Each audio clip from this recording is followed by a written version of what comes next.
What's going on? I'll be your tire guide today to give you an overview about what you need to know about this tire. Today we're looking at two 5550R19 Toyo Proxes Street 3 tires. This is a Toyo brand tire. It is from the Proxes ST3 series that they offer. This tire has a performance designation of all-season high-performance passenger light truck, SUV, and crossover tire. This tire has a load range XL construction. I will go over what that means in just a moment. Some of the manufacturer-listed features of this tire include: dynamic directional tread design provides a good balance between wet traction, dry handling, and performance-based looks. Directional shoulder blocks stabilize tread blocks for better braking performance and a quieter ride. Lightning grooves enable better water evacuation, resulting in better wet performance.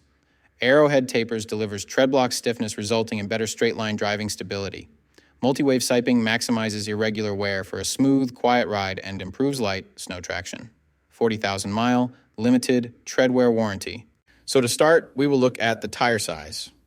This is one of the most important parts, if not the most important part of your tire shopping journey, because if you order the wrong size, they more than likely won't work on your vehicle.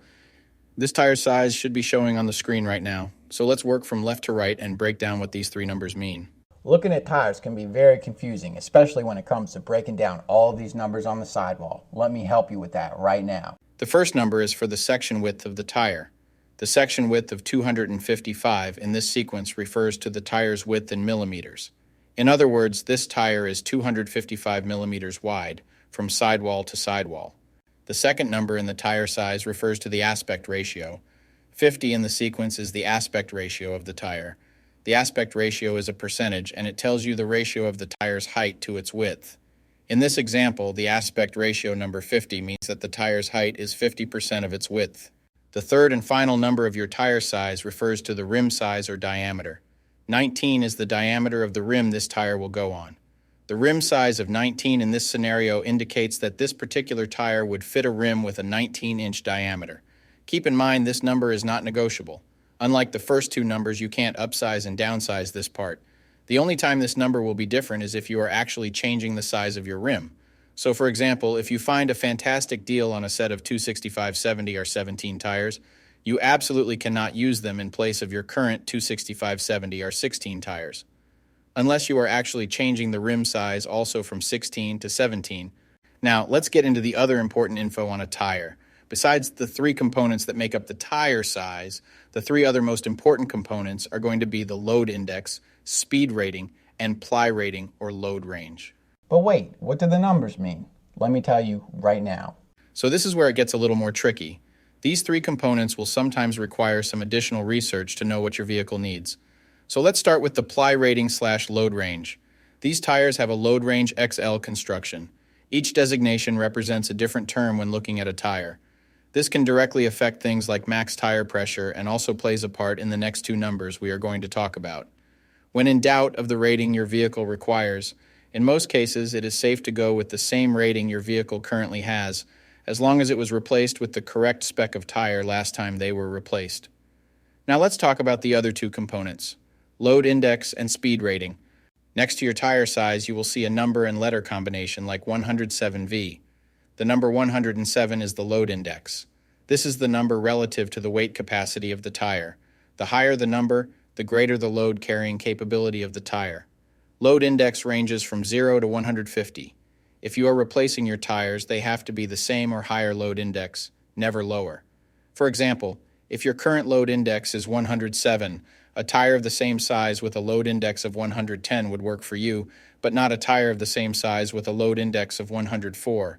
If you replace your tires and the new ones have a lower load index, the tire has a higher likelihood of bubbling and eventually blowing out. So make sure you pay attention to this when buying your set. So for the tire we are looking at today, the load index of 107 represents a weight capacity of 2149 pounds. For my metric system using friends, that would be a capacity of 975 kilograms. Located next to the load index we just talked about, there is a letter. The letter V is the speed rating for this tire. This is the maximum speed sustainable for the tire. Each letter has a corresponding speed rating approved by the Department of Transportation and the tire manufacturer. Alphabetically, the speed rating increases as the letters advance from A to Z, except for the letter H, which we'll explain in a minute. The most common speed ratings range from L, 75 miles per hour, to W, 168 miles per hour. High-performance racing tires speed rated 168 miles per hour or higher are marked ZR. Originally, tire speeds were just S, H, or V, S being the slowest, H being the middle, and V being the fastest. Over the years, as tire speeds have evolved, for whatever reason, H has always remained the same, 130 miles per hour. When Z-speed rated tires were first introduced, they were thought to reflect the highest tire speed rating that would ever be required, in excess of 240 kilometers per hour or 149 miles per hour. While Z-speed rated tires are capable of speeds in excess of 149 miles per hour, how far above 149 miles per hour was not identified. That ultimately caused the automotive industry to add W and Y speed ratings to identify the tires that meet the needs of vehicles that have extremely high top speed capabilities. So, the speed rating of V in the case of this tire means that this tire is rated for speeds of 149 miles per hour or 240 kilometers per hour. While speed rating is important in some unique cases, you shouldn't spend a ton of time focusing and comparing tires based solely off of this. While you do want to make sure the tire matches your vehicle manufacturer's specified speed rating, in almost all cases, the speed rating of a tire should always be above 85 miles per hour, which is technically the fastest posted speed limit anywhere in the United States. In conclusion, when looking at this set, make sure your current numbers and letters all match to ensure a seamless buying experience. Well, that does it for our breakdown of this tire. I'll be seeing you.